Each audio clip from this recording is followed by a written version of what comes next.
Hello mga ka-vibes, nag-review po ng CCTV cameras itong si Madam Jaime sa kanyang hardware. So napansin niya na mayroong isang tao na nag-aaligid dito sa harap ng kanyang hardware. Nangyari ito kagabi lamang, March 22, 2024, bandang alas 11 ng gabi hanggang alas 12 ng madaling araw.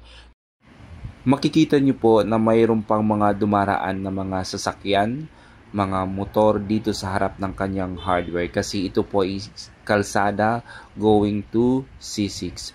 So, ayan po mga ka-vibes, yan po yung taong nag-aaligid dito sa kanyang hardware. So, tingnan niyo po mga ka-vibes. Ayan, may dumaan din po na motor.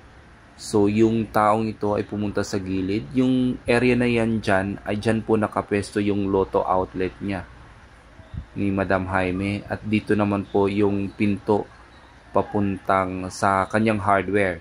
So, ayan, nagmamasid siya na dito sa harap ng kanyang hardware. At ayun, umalis na naman siya.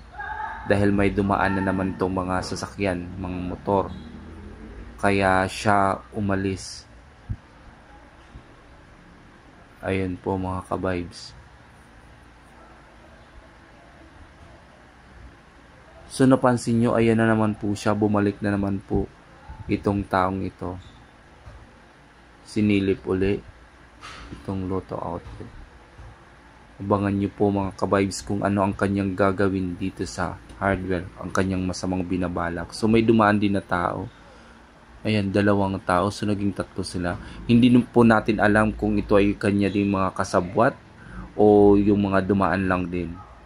So, ayan po yung tinuturo niya. Diyan naman po siya pumasok ng ano.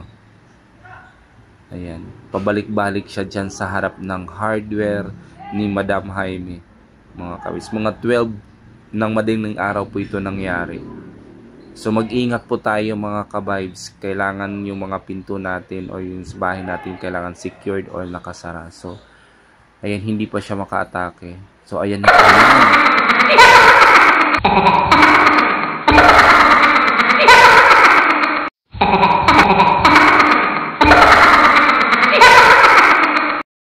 So yan po ang kanyang ginawa sa harap ng hardware ni Madam Jaime.